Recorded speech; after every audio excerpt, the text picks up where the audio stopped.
Hai teman-teman, bertemu lagi dengan Abi Satya. Di video kali ini, ikutin kita yuk mengelilingi Benteng Keraton Yogyakarta yang sedang direnovasi.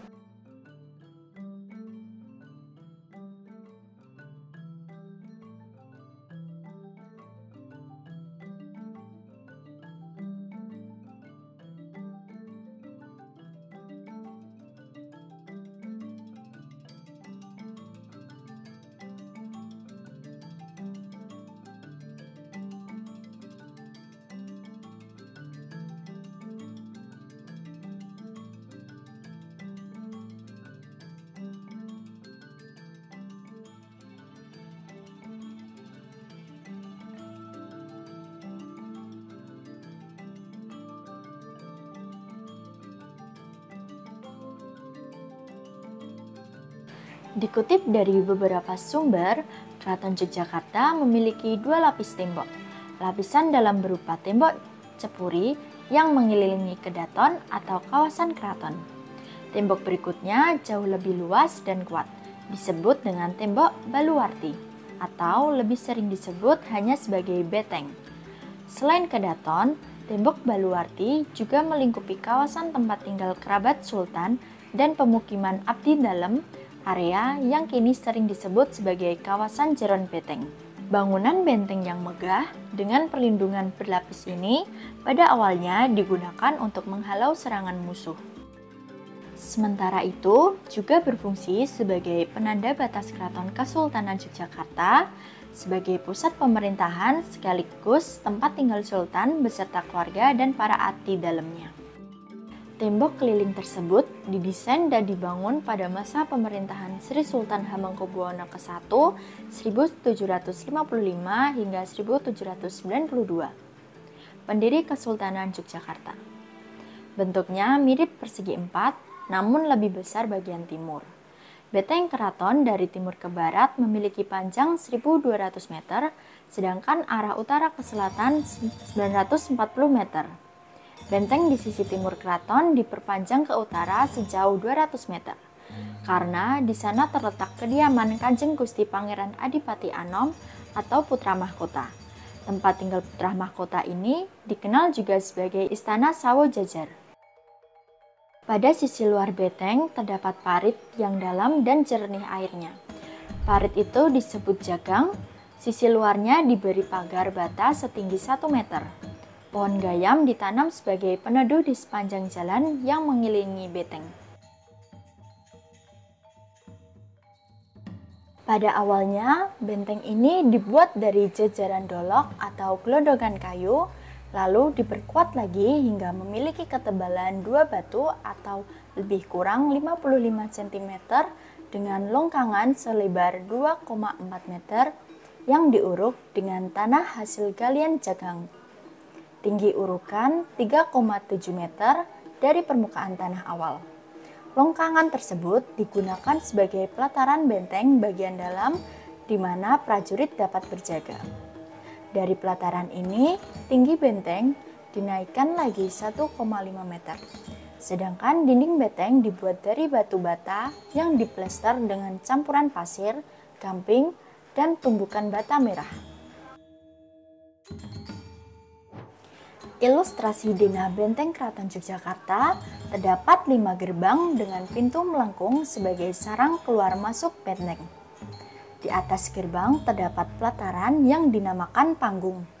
Pintu gerbang benteng ini disebut pelengkung atau gapura panggung. Masing-masing pelengkung dilengkapi dengan 2 gardu jaga dan 4 buah longkangan sebagai tempat meriam.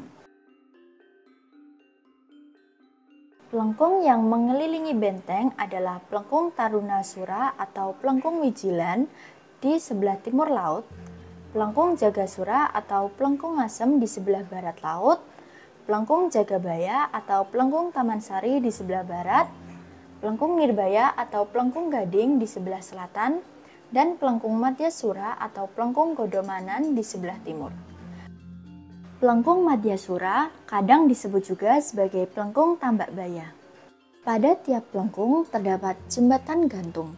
Jembatan ini dapat ditarik ke atas sehingga melengkung tertutup dan jalan masuk ke dalam benteng terhalang oleh jagang.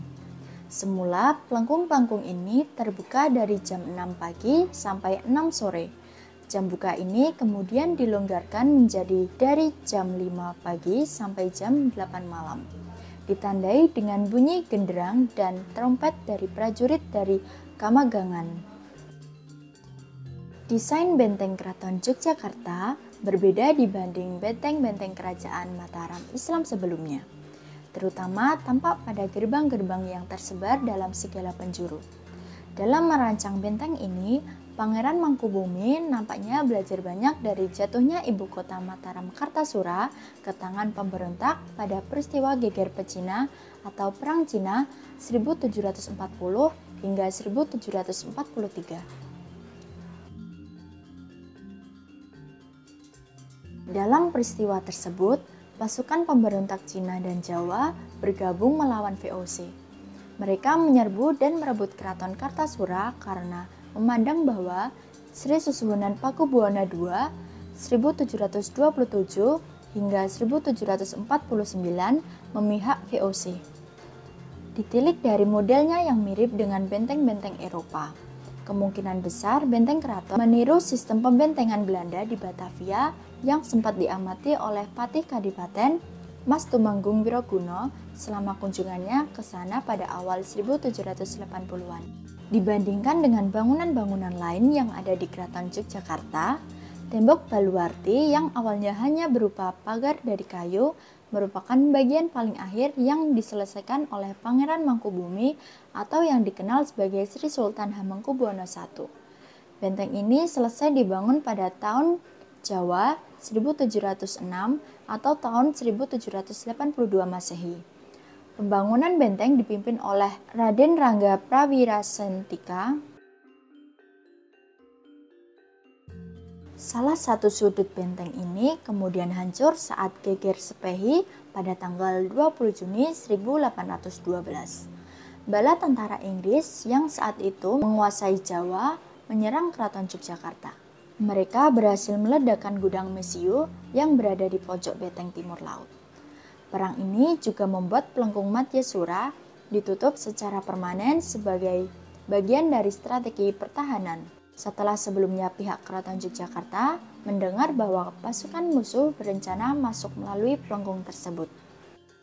Pintu masuk ke dalam benteng di sisi timur baru dibuka lagi tahun 1923 dengan dibongkarnya pelengkung Matyasura atas perintah Sri Sultan Hamengkubuwono ke-8 1921 hingga 1939. Sejak masa pemerintahan Sri Sultan Hamengkubuwono ke-8, ini pula pelengkung tidak pernah lagi ditutup. Bahkan demi memperlancar lalu lintas, pelengkung Jagasura dan pelengkung Jagabaya dirombak menjadi gapura terbuka. Pojok benteng kulon saat ini sebagian besar benteng telah tertutup oleh pemukiman. Tidak ada lagi jagang yang tersisa. Kalaupun ada, hanyalah selokan di sisi pojok benteng. Tidak diketahui dengan pasti kapan bangunan benteng dan jagang tertutup oleh pemukiman. Namun ada dua peristiwa besar yang dapat ditilik sebagai acuan: gempa bumi tahun 1867 dan pendudukan Jepang 1942 hingga 1945. Gempa bumi tahun 1867 membuat kerusakan cukup parah di kota Yogyakarta. Banyak rumah rusak, termasuk rumah para abdi dalem. Didorong oleh rasa kemanusiaan, Sri Sultan Hamengkubuwono ke-6 1855 hingga 1877 memperkenankan para abdi dalem untuk menempati tempat-tempat terbuka di sisi-sisi benteng dan reruntuhan Taman Sari sebagai tempat tinggal sementara. Rupanya kebijakan ini berlanjut terus sampai dengan keturunan-keturunan dari abdi dalem yang bersangkutan. Hal yang sama terjadi pada masa pendudukan kerajaan Jepang, di mana-mana rakyat ketakutan dan mencari perlindungan.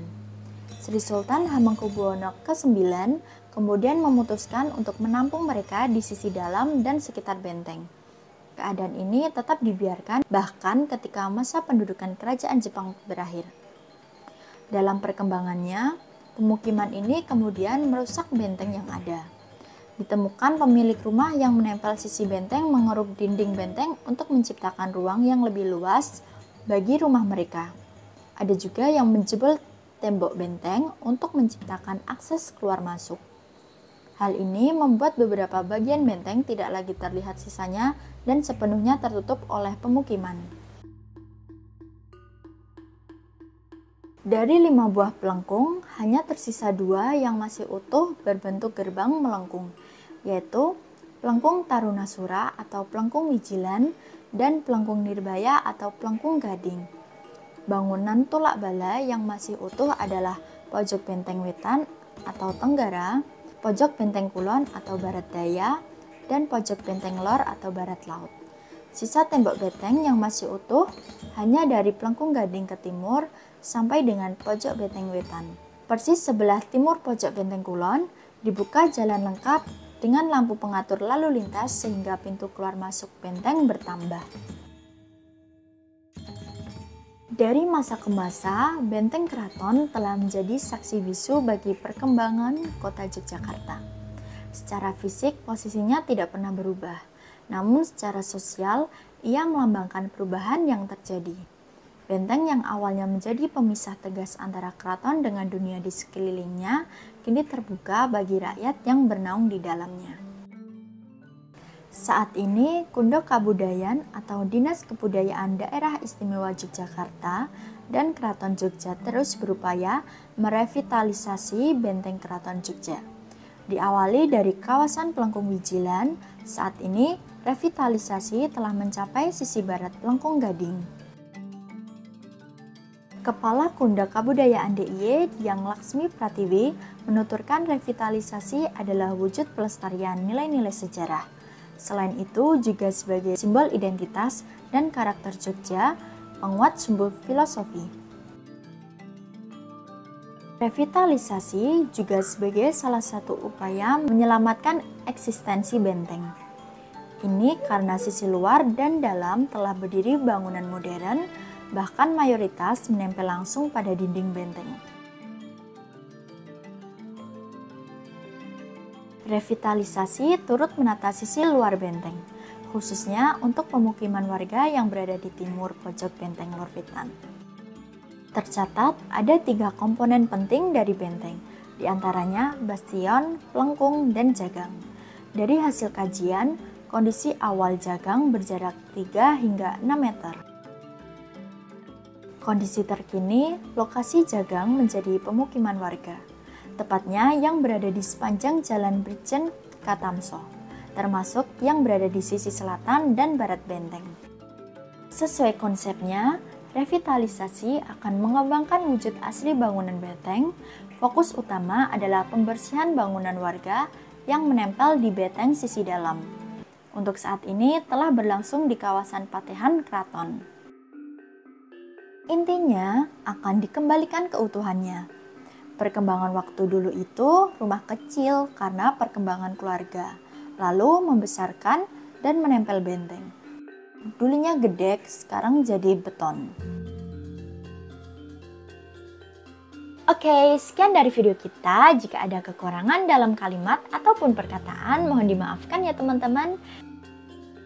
Jangan lupa like, comment, and subscribe. See you on the next video. Bye-bye.